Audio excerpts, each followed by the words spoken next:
All right, why don't we begin? Um, Good afternoon, everyone, or good morning, wherever you are in the United States. For those of you who don't know me, my name is John Brandon. I'm Senior Director of International Relations Programs for the Asia Foundation in Washington, D.C. And I'm very pleased to be hosting and moderating this webinar we're having today on Imperfect Partners, the United States and Southeast Asia, written by our guest speaker today, Ambassador Scot Marciel. A brief introduction of Scot. Scot is currently the Oxenberg-Rollin Fellow at the Walter H. Sorenstein Asia Pacific Research Center at Stanford University. He wrote this book while at Stanford, but it's based on a very distinguished diplomatic career. From around 1984-85 until 2021, Scot had served in a variety of places, mostly in Southeast Asia. He's a three-time ambassador. From 2008 to 2010, he served as the first U.S. ambassador to the Association of Southeast Asian Nations, or ASEAN, but based in Washington, and he concurrently served as the Deputy Assistant Secretary of State for Southeast Asia. And then he was appointed ambassador to Indonesia from 2010 to 2013, and in Myanmar, Burma, from 2016 to 2020. I've had the chance to read Scot's book, and what he provides is a ringside seat of major developments that have taken place in Southeast Asia over in almost a 4-decade period. And the first was the fall of Ferdinand Marcos and the People Power Revolution in February of 1986. And I was surprised to read in his book that he was actually in Malacañang Palace the night of the fall of Marcos, when everyone was having an unguided tour of the presidential palace. He was also literally the first person on the ground in Vietnam when the United States was looking to normalize its relations with Vietnam. He was based in Hanoi at that time, and he was in Indonesia during a time when Indonesia was consolidating its democratic transition. And he was also there during a more optimistic time, at least initially, and with the political opening in Myanmar. But unfortunately, near the tail end of his tenure as ambassador in Yangon, he also had to work in dealing with the Rohingya crisis in that country.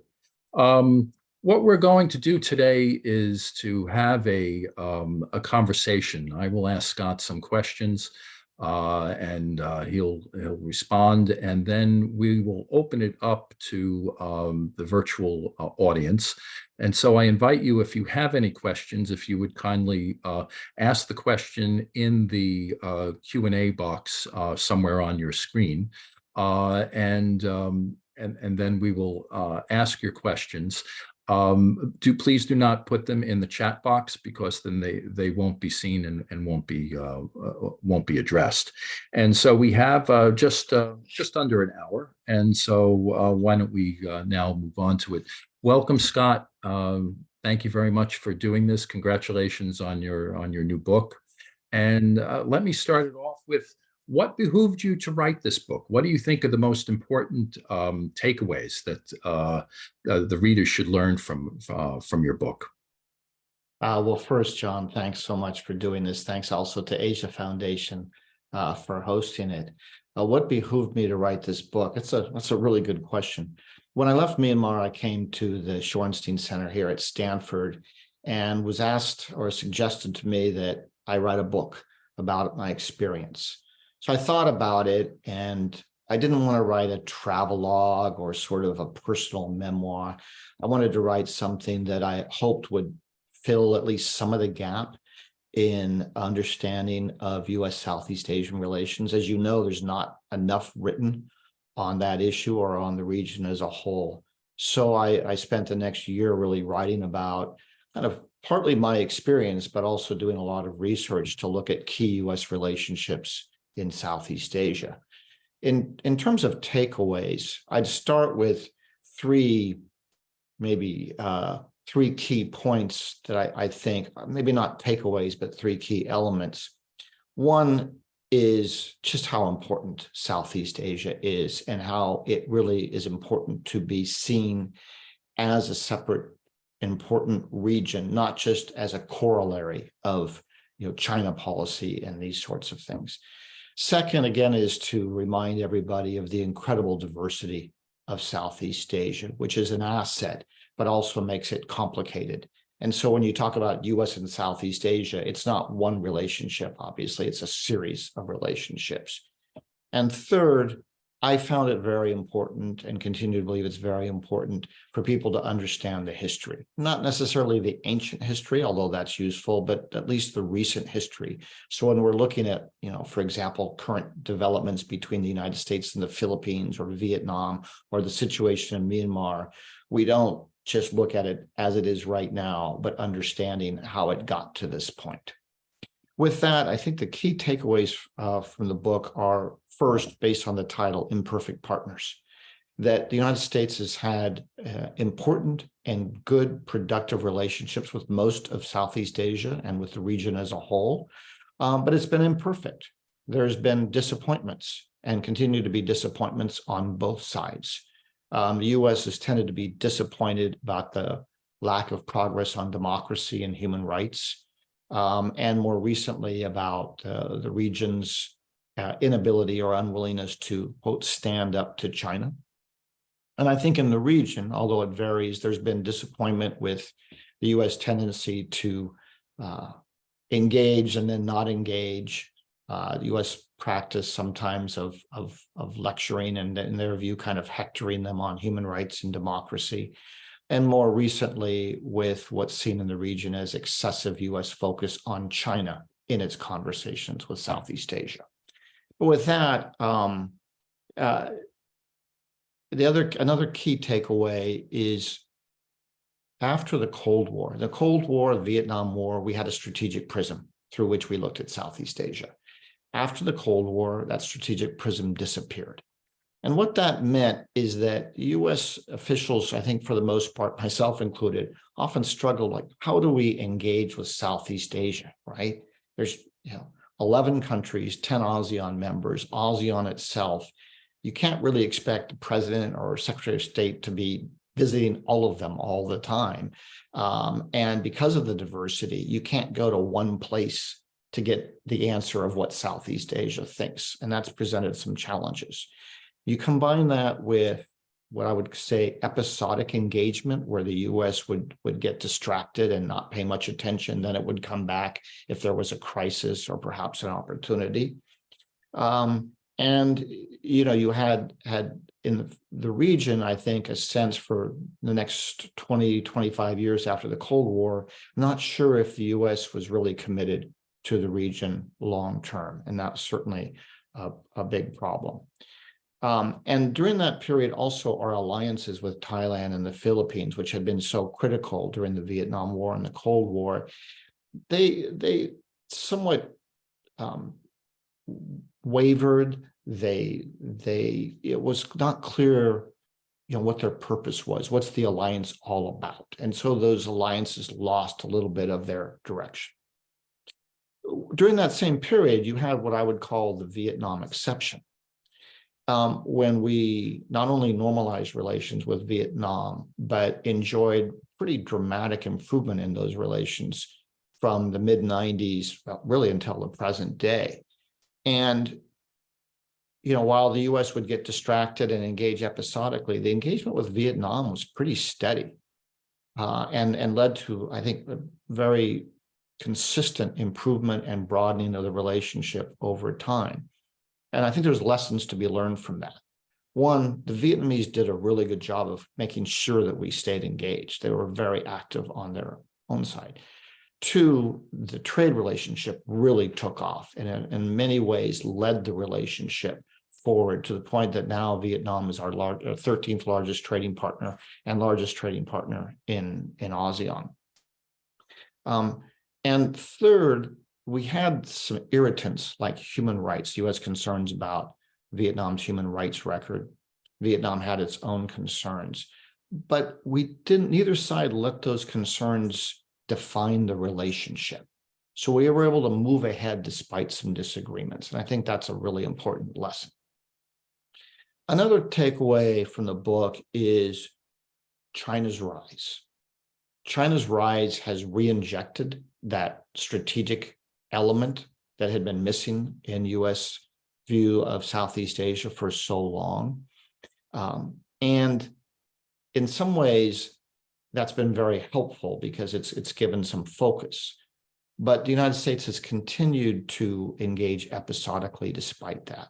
And in the view of a lot of Southeast Asians, we've made too much of the engagement about China rather than about Southeast Asia on its own. And there's also not been a shifting of resources to the region. So what does this mean going forward? I think with China's rise, both Southeast Asians and the United States have a strategic interest in bolstering their relationship with each other. But it's important, it's not a relationship against China, but rather the way I hope Washington looks at this is that by having a strong relationship with the countries of Southeast Asia, we bolster their freedom of maneuver. They can still choose to be very close to China. That's their sovereign decision, but at least we give them that space in which to operate. And that should be the strategic element. And we accomplished that bolstering of the relationship by showing up consistently, president level all the way down, so that we bolster the confidence in the region of our long-term commitment. We don't make it about China. Even if we're thinking about China in the back of our minds, we talk about cooperation, working with Southeast Asia on its own merits, with a positive agenda. And that has to start with trade, where we've been weak. We've got to find a way to get a trade agenda. And we need to play to our strengths, higher education system, our innovation, our values, all of those things. Last point is, as we seek to promote democracy and human rights, we need to remember that the world's changed. We're not the dominant player that we were 30 years ago.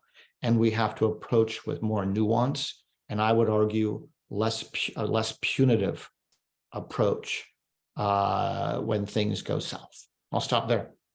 Thank you. You mentioned Vietnam a couple of times.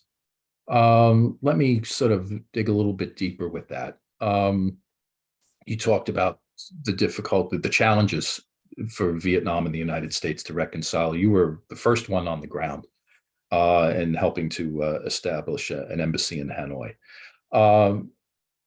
You described how the relationship is developed, which I suspect you may not have envisaged it would become as strong as it is today.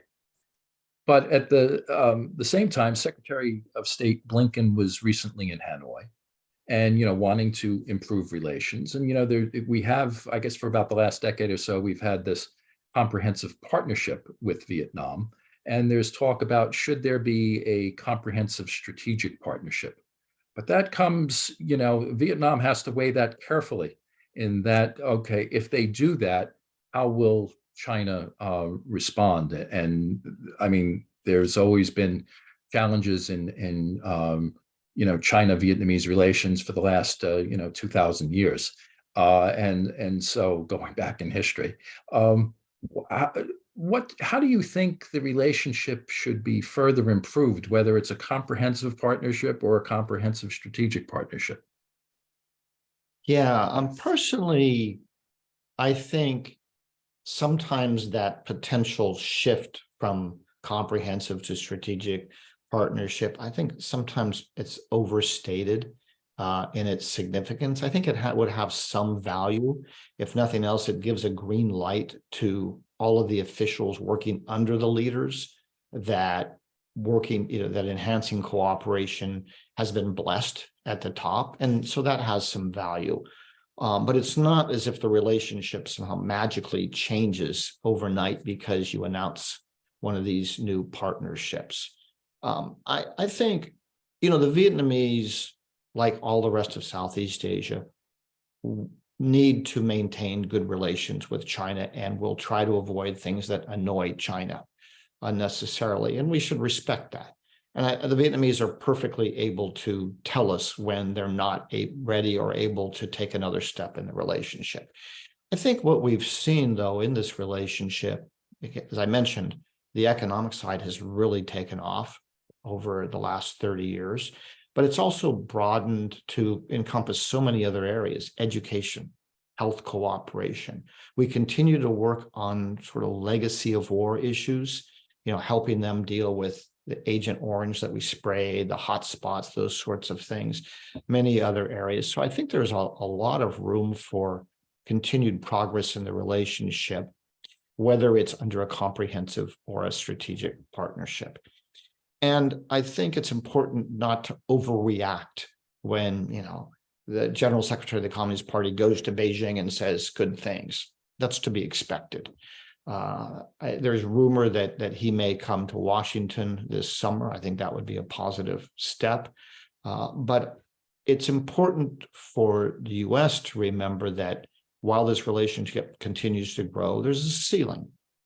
Vietnam's not going to become an ally. We're not going to be, have access. We're not, Subic Bay, Cam Ranh Bay is not going to, become a U.S. base.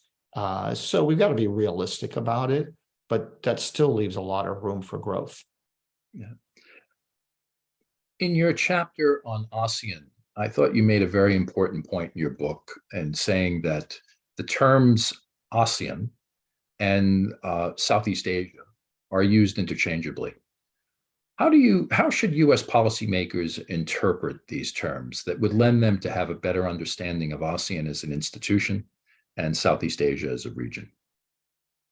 Yeah, it seems like kind of a semantic point, and I've been guilty in the past of saying, well, ASEAN this and ASEAN that, because it's shorthand in a way.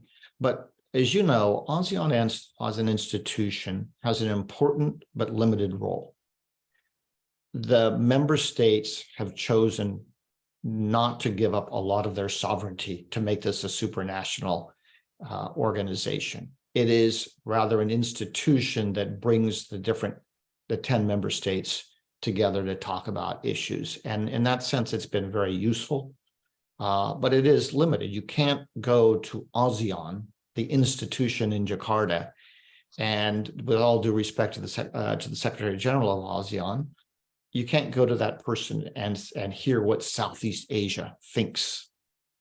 That individual or that institution does not speak for all of Southeast Asia. That doesn't mean it doesn't have value, but it is limited. And that means for the United States that the bilateral relationships are still critically important.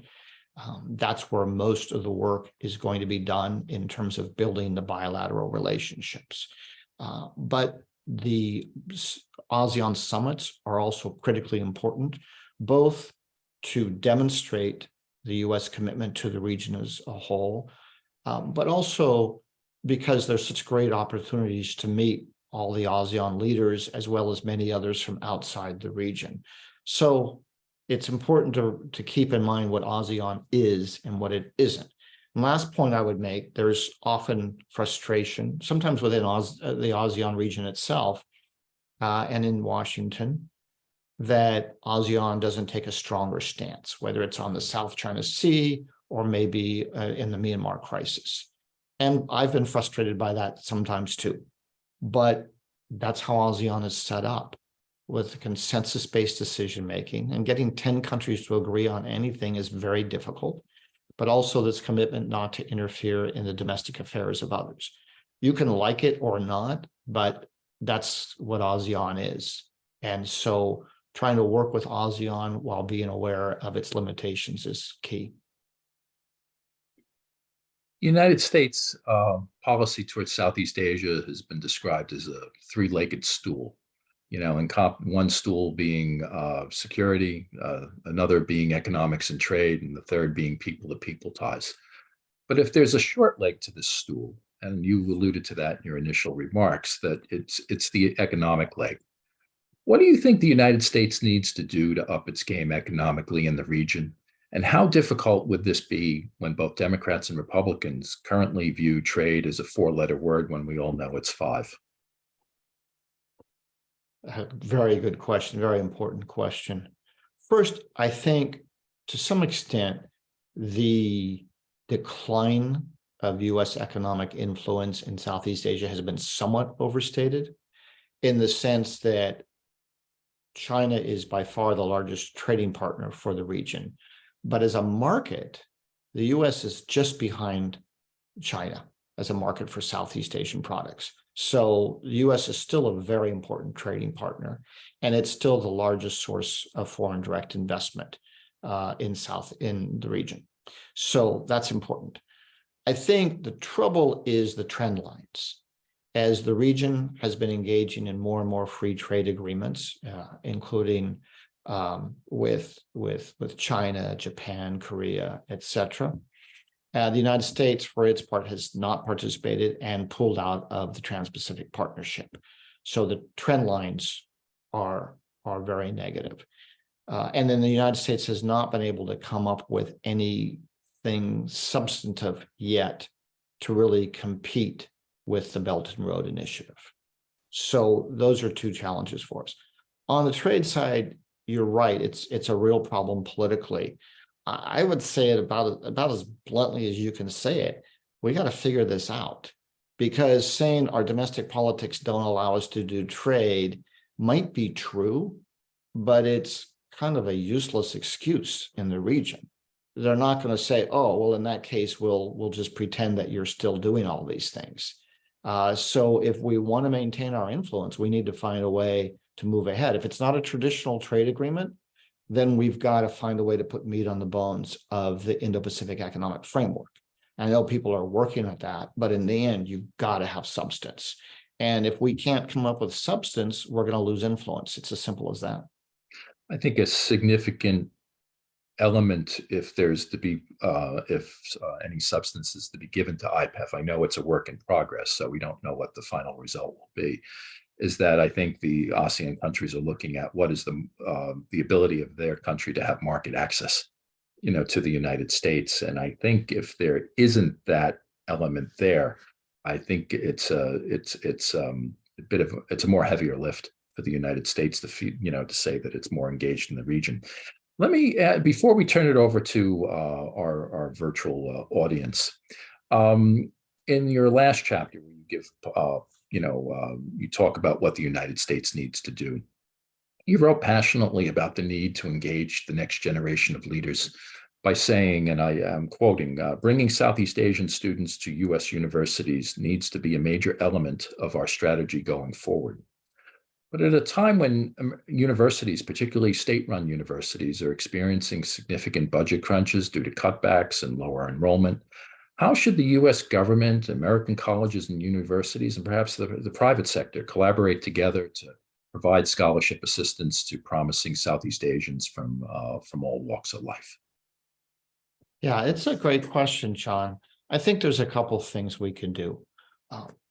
In my experience overseas, particularly in Indonesia and Myanmar, there's a number of challenges. One, the cost, as you said. And it's unrealistic to expect the U.S. government to, put up hundreds of millions of dollars in scholarships to cover all those costs. But I think there's more that could be done to cover at least part of the costs, to reduce the U.S. costs to similar costs in other developed countries where Southeast Asian students might be interested in going. I think one of the big challenges is the difficulty of multiple applications to our universities. In a lot of other places like Australia and so on, you can just fill out one application. So maybe there's ways the U.S. government can encourage at least consortia of U.S. colleges and universities to work together to, I know there's already the single application for some universities, but a greater effort on that front, I think, would help a lot. And then we just need to do a lot of marketing, including promoting not only our big well-known four-year universities, but also our community colleges, which are a huge asset and which offer something that few other countries can do.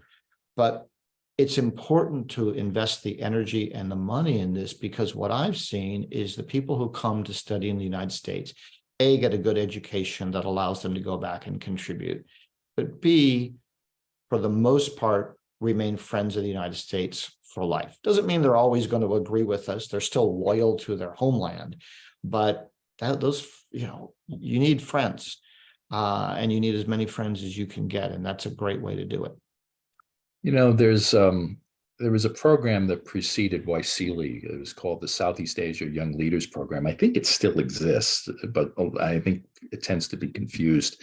So it goes by SEAL.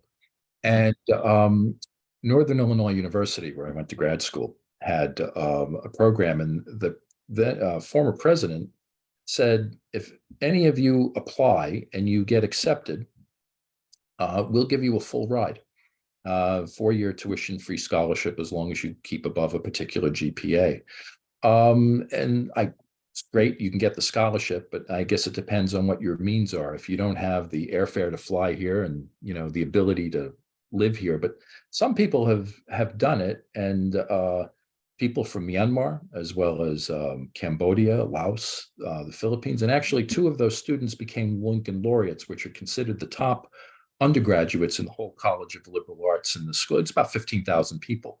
Wow. And but the last year, the person who received it was a young lady from Laos, and the first one was from Cambodia, who's now doing his PhD at on the future of work in Southeast Asia at the University of Toronto. So, to give other people opportunity, if other organizations, whether it's the U.S. government or whether it's foundations or private sector, to be able to do something like that, and to broaden that would be a really good thing.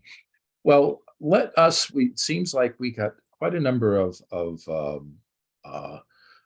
questions in the chat box. And so let me read, let's see. Amitav Acharya basically congratulates you on your new book. But David Shambaugh has a question for you. And he says, my question for you concerns your recommendation about strengthening public diplomacy. I completely agree. Our public diplomacy in the region has been wanting, if not abysmal. So if you could please unpack and explain in some greater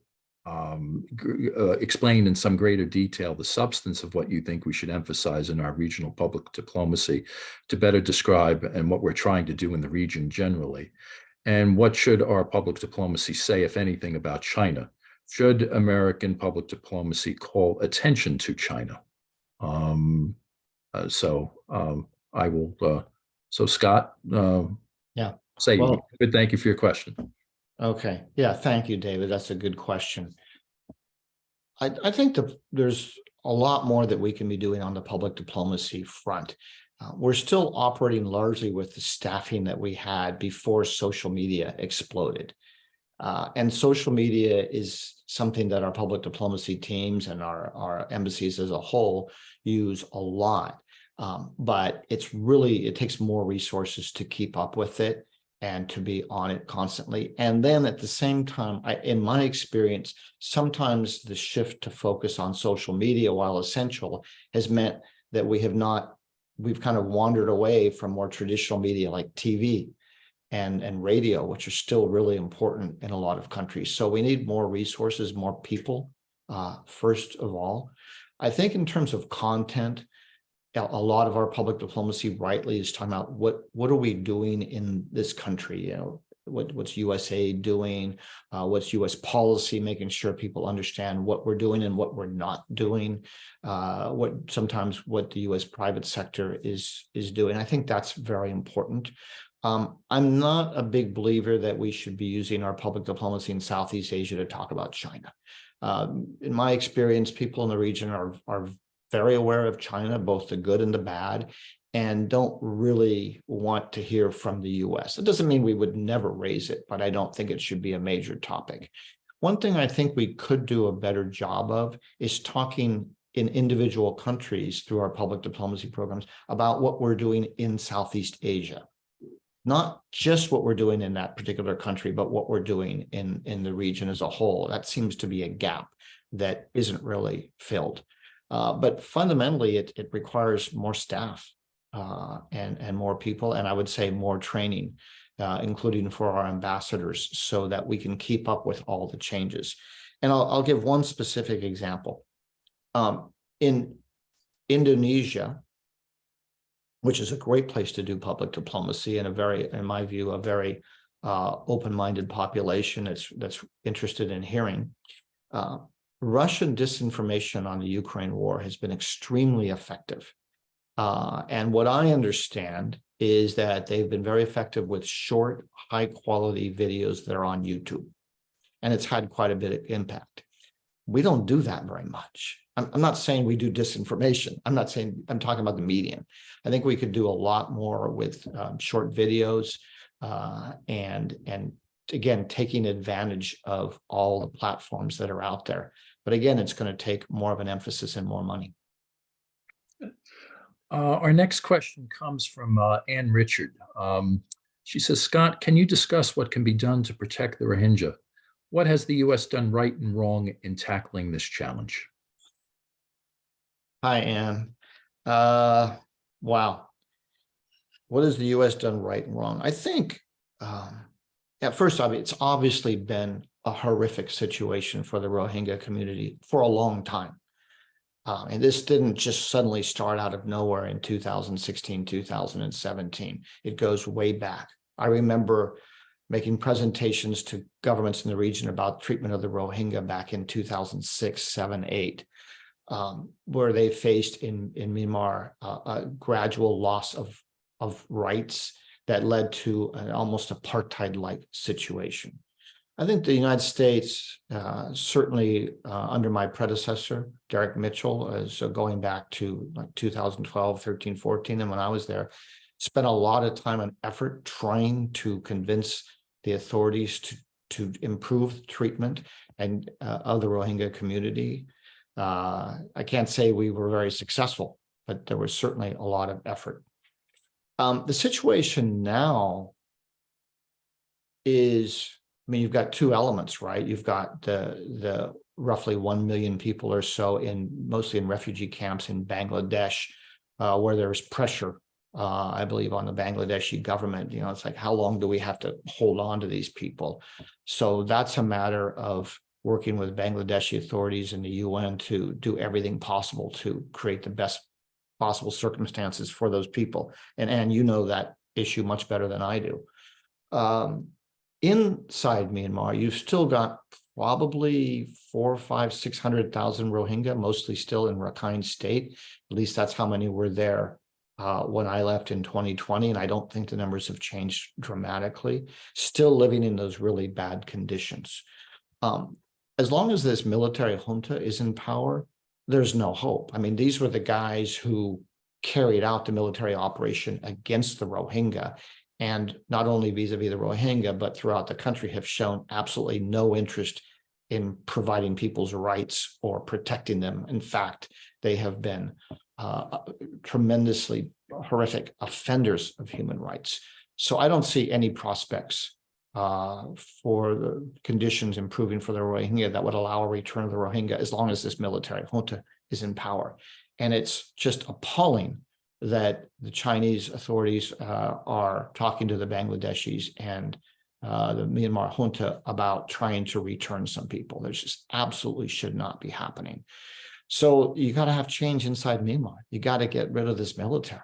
We can't do it ourselves, obviously, but this military has to go. That's a necessary, if not sufficient, step for there to be some hope for conditions to improve for the Rohingya. Our next question is from Adam Schwartz. He has a question on the ASEAN-U.S. economic relationship. He says the U.S. adoption of industrial policies such as the Inflation Reduction Act has caused strains with allies and friendly countries around the world, initially Europe, then Japan, and now Southeast Asia. Both Indonesia and the Philippines are pushing back on what they see as the U.S. disadvantaging Southeast Asia, in particular with the critical materials needed for electric vehicle batteries. How big a complication do you think this will be in the U.S. relationship with the region? Hi, Adam. Good question. I can't claim to be an expert on this, but absolutely agree that this is seen as a problem. It is a problem with a number of countries in Southeast Asia, and that excludes them or they feel disadvantages them, just as you said. Now, you could argue, I suppose, if I were a trade negotiator, I would argue, well, look what Indonesia is doing by banning the export of raw materials and so on. They're also arguably violating WTO rules, that sort of thing. But even making that argument doesn't really help. I think, again, it's getting at domestic politics in the United States, and I don't have an answer for that. But I think it does require using the TIFA, the trade and investment framework agreements we have with these countries, and other bilateral means to hear them out and see if we can't find pragmatic solutions. But off the top of my head, I don't know what those might be.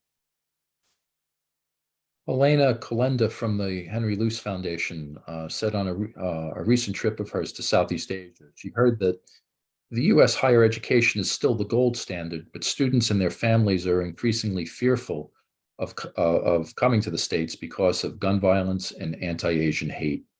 How would you respond to that? Well, I mean, the gun violence is appalling. I'm not going to try to explain that away. It is absolutely appalling and shocking and worrisome. I mean, the only point I can make is that despite how appalling it is, hundreds of thousands, millions of people are going safely to U.S. higher education institutions and doing just fine. So I think the headlines make it seem, more omnipresent than it is, but I'm not trying to understate it in any way. The anti-Asian hate, again, represents a very small percentage of the population, but it's appalling. I mean, we've got to fix our problems. That's as simple as that. Our next question is from Adam West, I believe works up on Capitol Hill. He says, you mentioned U.S. disappointment with democratic development in the region and the need to be nuanced in our approach. But human rights advocates tend to see things in black and white. As we approach a very uncertain Thai election next month and Cambodia after that, how do we convince U.S.-based stakeholders in NGOs and in Congress to look beyond the flaws in governance structures and see the full scope and importance of these relationships for the United States? Yeah. Hi, Adam. Yeah, this is a really important point, and it's hard to explain it because it's so situation specific. My argument is this: since the early 90s, at least, we've developed, when I say we, the U.S. government, but a lot of other actors around that interact with the U.S. government, including, really good human rights organizations and others, people on Capitol Hill, have developed an approach, sort of an expected approach to any democratic or human rights setback that involves public statements, distancing ourselves from the offending government, sometimes sanctions. And those are all morally justifiable. My point is that they generally don't work by themselves. And that we can't do business as usual. If there's a coup or a major human rights problem or something like that, we can't and we shouldn't just ignore it and do business as usual. But we shouldn't always just rely on those sort of automatic responses. We have more tools than just public statements, sanctions, and distancing ourselves. And we need to be flexible and creative in how we use those. It's important that the U.S. stand up for democracy and human rights. But I've heard too many times, well, why didn't you issue a statement on that? As if a statement is A, particularly effective, or B, the only way to get something done.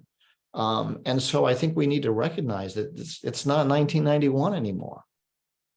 Countries around the world aren't waking up every day. Leaders around the world aren't waking up every day saying, geez, I wonder what the Americans want us to do. Right. So we need to recognize that and try to be more creative, more nuanced. And frankly, with our own problems with democracy in the United States, we've lost some credibility on this, and we need to recognize that. So we don't ignore democracy and human rights, but we need to find ways to continue to talk, except in the most egregious cases. I would not advocate engagement with the generals in Myanmar. They're beyond the pale. But in less egregious cases, where there's setbacks or where there's ongoing problems, as we've seen with Vietnam, we can't make Vietnam's human rights record improve. It is the Vietnamese system. We try to affect it where we can on the margins, and that's absolutely right. But we at the same time have been able to have a good and growing relationship with Vietnam. So it's not going to be easy, but I think it requires, again, more nuance and a recognition that there's trade-offs here sometimes. If you want to go whole hog on human rights on a particular vis-a-vis a particular country, you can do that, but it A, may or may not be effective, and B, is probably going to result in the loss of influence, and you have to be willing to make that decision. And I'll give one specific example. When I was in Myanmar, the Rohingya crisis was an appalling case, an absolutely appalling, horrific case, right? And we were right to be very critical of both the military and the government. But what I saw, we also should have been having senior officials coming out, talking to the government on a regular basis about how to resolve that. Instead, nobody came out. We just yelled from across the Pacific. It wasn't particularly effective. Scott, Thomas Chen asked the question, what are the opportunities and challenges of bilateral academic exchange in the technology arena? More specifically, the training of biotechnology workforce. Is this one of the priorities in Vietnam and other Southeast Asian countries? Thomas, I apologize. I don't have the level of knowledge or expertise to really give you much of an answer on that. Sorry.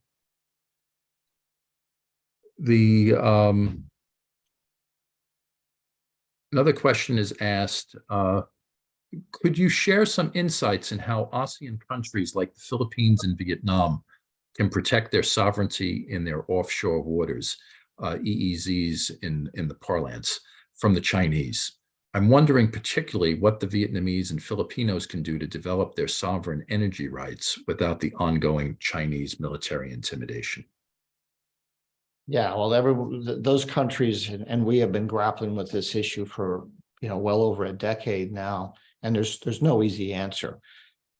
I mean, the Philippines took it to international court, right, and won the case, and China's just ignored the outcome, which was disappointing to say the least. And I don't think any country in the region is thinking they can compete militarily with China. So a lot have been focusing, I think correctly, on increasing their ability to be aware and to be present in their EEZs. And that means aircraft, patrol boats, these sorts of things, to be a presence. Because what happens is, if they're not there at all, the Chinese can come into their EEZ and operate, and they may not even be aware of it. So having more presence on the naval side, marine law enforcement, and through aviation to know what's going on, and to just by being present assert their sovereignty is very important. On the energy deals, it's very difficult, right? We've seen with Malaysia, Philippines, and Vietnam all, and even to a certain extent with Indonesia and the Natuna Islands, Chinese coming in and basically trying to intimidate them into stopping, or intimidate the big companies into stopping exploration. I don't know any easy answer to that. One positive step would be for the ASEAN claimant states, Vietnam, Philippines, Brunei, and Malaysia, to resolve their own overlapping claims so they can be more united. I'm not saying that that's a panacea and solves all the problems, but that would be an important step. Let me just follow up with that, Scott. I mean, do you think, there's not just the dispute and claims between, 4 or 5 ASEAN countries and China, but there's disputes amongst themselves. Some efforts have been made by ASEAN countries to resolve those disputes. What do you think of the prospects of them doing more in that area? And does that sort of try to get China to, I don't know, a code of conduct in some ways, if ASEAN themselves is able to sort of like within to be able to try to strengthen themselves and deal with China afterwards? Yeah, I think the recent agreement between Vietnam and Indonesia to delineate their EEZs was a really important step. I hope it will serve as a bit of a model or precedent for other countries to do the same. I don't know how much of an effort is underway, but that would be, I think, very important. In terms of the code of conduct, my personal take is China has no intention of agreeing to a code of conduct that would constrain its behavior at all. And that this is simply, pretending to negotiate something, but without any serious intention on the part of China. And I understand a number of the ASEAN claimants, Southeast Asian claimants, are hoping that that works, and fair enough. I just would bet that it's not going to lead anywhere. Richard Drobnik, who I believe you have met, past, says that he agrees with your point to get more Southeast Asian students studying in the United States, but he also thinks it's important to get more American students studying and visiting Southeast Asian nations. I guess about in 2011, you spoke to 10 of students from USC interns in Jakarta, and we've, I guess, in post-COVID, they've restarted the program for summer 2023 in Indonesia and Thailand.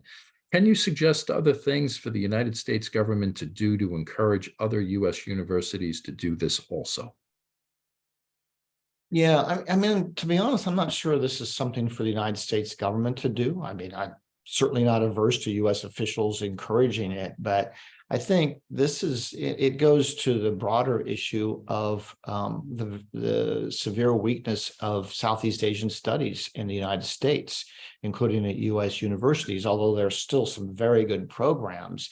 China kind of, sucked up all the oxygen in the room for some people studying Asia, at least in my experience, and there's just not a lot of money or focus on Southeast Asian studies. So I think it does require a real effort by some universities, and obviously requires funding. I don't know if the U.S. government would be in the market to provide that kind of funding, but it's a real weakness for it. And I mean, even at Stanford, where I am, there's it's a pretty limited Southeast Asian studies program. So that's a huge challenge for us, because it means we don't have very many people who have a lot of knowledge about the region. Greg Rushford has commented that he thinks he very much likes your artwork behind you. Wants to know if there's are there any stories behind behind this art? Well, thank you. Those are two pieces my wife and I picked up in Yangon at Bojok Market. Just local, local galleries in Bojok Market. I don't even know if those markets are open these days. Okay. There's a graduate student at Johns Hopkins SAIS by the name of Ankita Kakar. Her question is why has the U.S. failed to convince Southeast Asia about its continuing engagement in the region despite noticeable commitments in the last decade? I mean, she mentions the Trans-Pacific Partnership, but we left that. But other things such as the Indo-Pacific Economic Framework, the Enhanced Defense Cooperation Agreement. We have Philippines, U.S. supporting the claims of ASEAN member states in the South China Sea dispute. I don't believe they support the claims. They want to see they were supportive of the decision by ITLOS as it related to the Philippines, but I don't think we've ever taken any made any decisions saying who was right in the dispute and claims, whether it's a Southeast Asian dispute or it's China. But what more in general, though, what more can be done? Yeah, well, it's a good question because first, even in the best of times, a lot of people in Southeast Asia are going to worry that the U.S. is going to wander away or lose interest in the region. That's been true my entire career, even when the U.S. has been heavily engaged. So some of that is just, I think, inherent. But I think it is that episodic engagement that I talked about.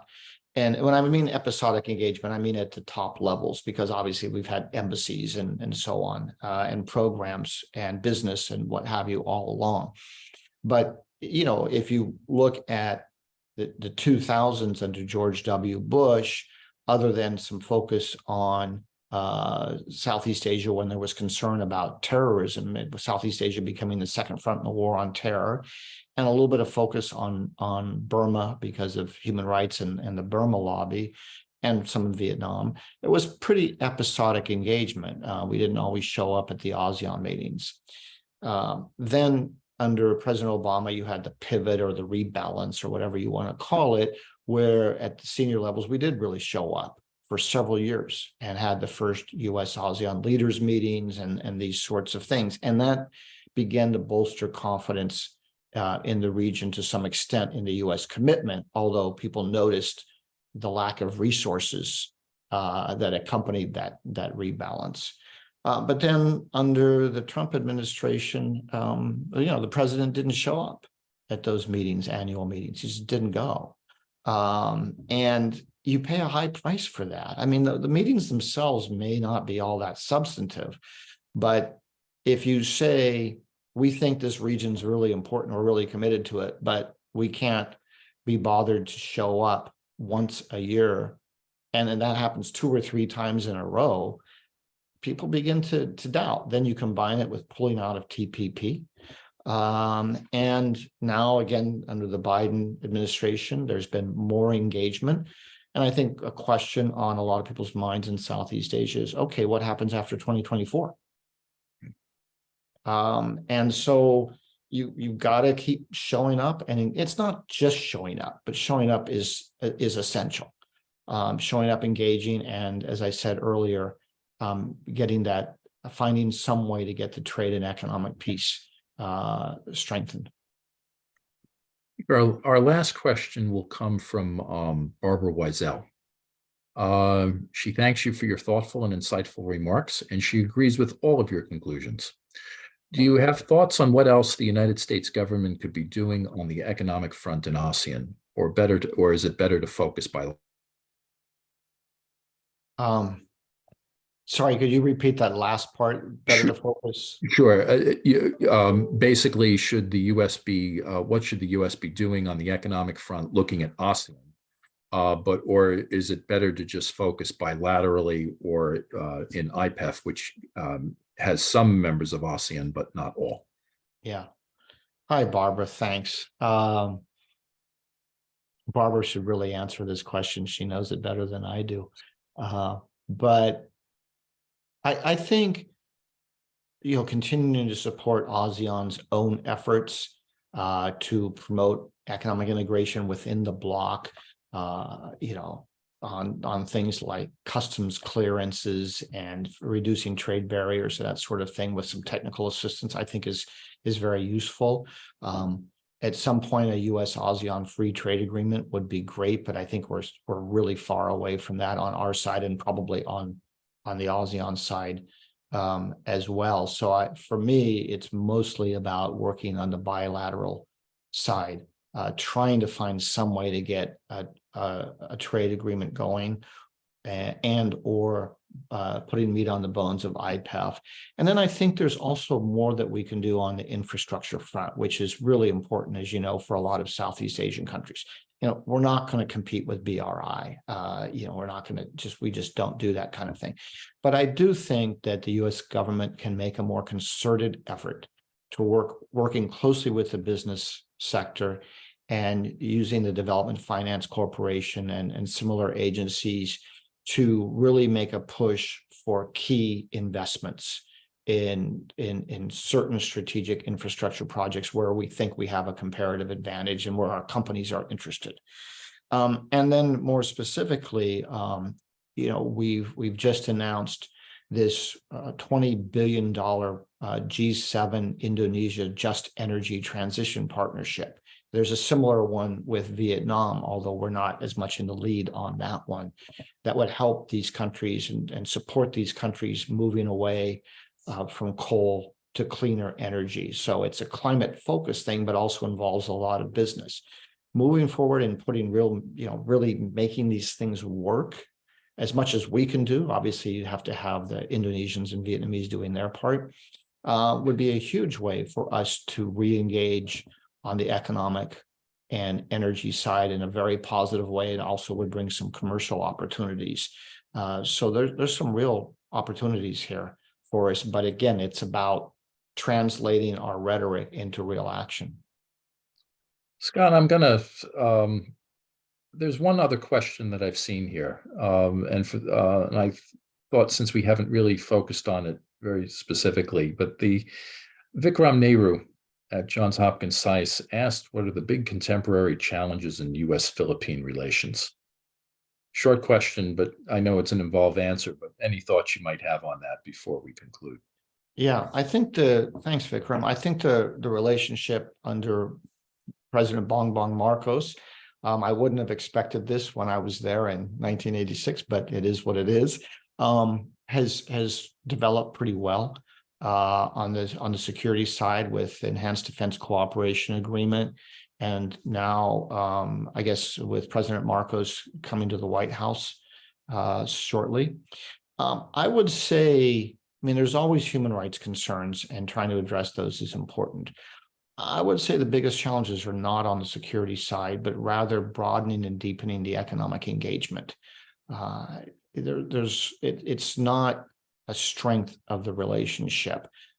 Trade has been, okay, but not as significant as we would like. So I think, and this is true for almost every country in Southeast Asia, I'd like to see a lot more focus on the trade, investment, and energy side of the relationship. So not so much a challenge, but really an opportunity to strengthen a part of the relationship that hasn't been getting enough attention, in my view. Thank you. We've come to the top of the hour. We said it would be 1 hour. Before we close, Scott, I just wanted to thank you. You've covered a lot of territory, political, economic, security, people-to-people ties, and did a great job in answering all of our questions. When I introduced you, I didn't say that I've known you for a long time. Before you became ambassador to any of the places that you were the desk officer for Laos back in the early 1990s, and that's when I first met you. I brought grantees that the foundation supported who came to Washington from Laos. And throughout the time I've known you in all your capacities, from that point all the way to being ambassador in Myanmar, you have always been very gracious and open and epitomized what a diplomat should be in terms of reaching out to both not only Asian or foreign publics, but also American.